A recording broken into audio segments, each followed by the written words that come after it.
আসসালামু আলাইকুম। সিঙ্গাপুর থেকে এই মুহূর্তে আপনাদের সাথে আছি আমি মোহাম্মদ নুরুজ্জামান। আমি একজন প্রবাসী। আজকের ভিডিওটা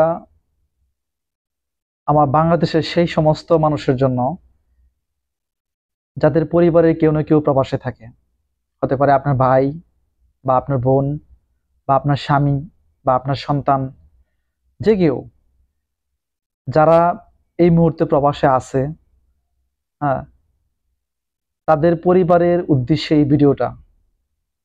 দেখেন, আপনারা দয়া করে আপনার যে আত্মীয় প্রবাসে থাকে তাদের প্রতি আকাশচুম্বীর প্রত্যাশা রাখেন না। যাকে আপনারা বিদেশ পাঠাইছেন, হ্যাঁ, তাকে ইনকাম করার জন্যই পাঠাইছেন বা অনেকগুলো পয়সা খরচ করে তাকে বিদেশ পাঠাইছেন, কিন্তু তার প্রতি আ- এত বড় বড় প্রত্যাশা করেন না যে সে গেলে আপনাদেরকে বিল্ডিং করে দিবে, অনেক সম্পত্তি রেখে দিবে, অনেক ভালো রাখবে, সুখে রাখবে। এত বড় বড় প্রত্যাশা করেন না।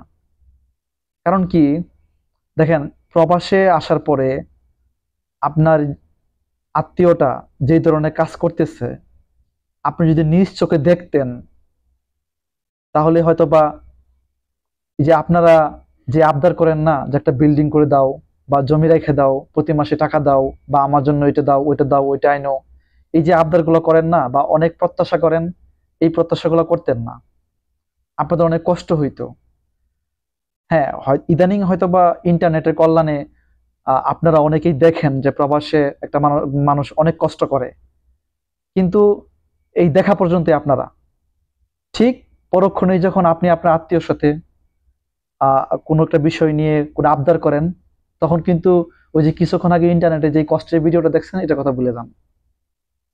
তাই আমি বলবো, আপনারা প্লিজ আপনাদের ভালোবাসার মানুষটাকে বোঝার চেষ্টা করেন, তার কষ্টটাকে মূল্যায়ন করেন। বিদেশে যারা আছে থাকে, তারা কেউই চায় না, শতকরা হয়তোবা দুই একজন বাদে প্রায় 95% উপরে প্রবাসী চায় তার ফ্যামিলি ভালো থাকুক।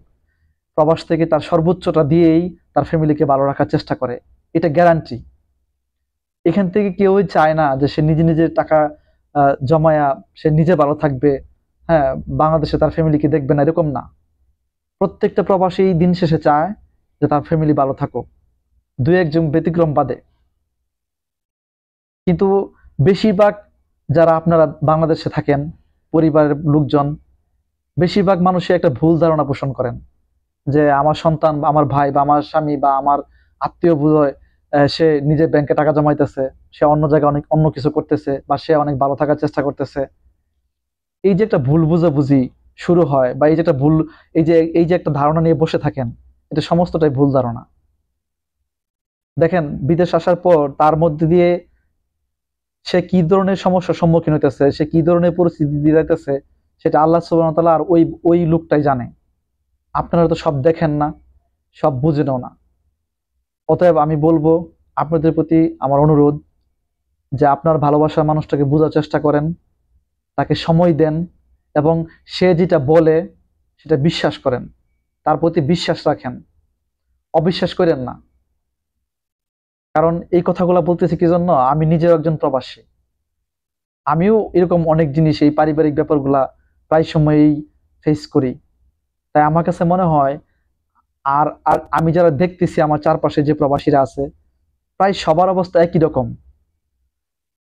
যদিও এই সবগুলা আমাদের জন্য দুনিয়াবী পরীক্ষা, আমরা যারা প্রবাসে আসছি বা আমরা যারা বাংলাদেশে আমার আত্মীয় স্বজন রেখে আসছি, প্রত্যেকের জন্যই প্রত্যেকে আমরা পরীক্ষা।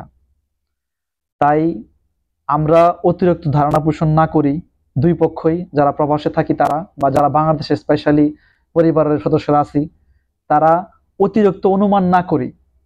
দেখেন, আপনার সন্তান বা আপনার আত্মীয় বিদেশে এসে কি করতেছে আপনি কিন্তু দেখতেছেন না নিজের চোখে, বা সে কত টাকা ইনকাম করতেছেন দেখতেছেন না। যেহেতু নিজের চোখে দেখতেছেন না, জানতেছেন না, তাহলে কেন শুধুমাত্র অনুমান নির্ভর ভুল ধারণা পোষণ করতেছেন? আপনার আত্মীয় আপনাকে যা বলতেছে যে আমি এত টাকা ইনকাম করতেছি, আমার পরিস্থিতি এটা, বিশ্বাস করে নেন। কেন তার প্রতি এত মানে চাহিদা দেখান? কেন তার প্রতি এত আবদার, এটা দিতে হবে, ওটা দিতে হবে? আপনাদের প্রতি আমার রিকোয়েস্ট যে আপনাদের ভালোবাসার মানুষটাকে বুঝার চেষ্টা করেন এবং সে যেটা বলে বিশ্বাস করেন, দেখবেন পৃথিবীর জীবন অনেক সুন্দর হবে, আপনাদের দুনিয়ার জীবন অনেক সুন্দর হবে, আখিরাতে অনেক সুন্দর হবে। আশা করি আমার কথাগুলো বুঝতে পারছেন।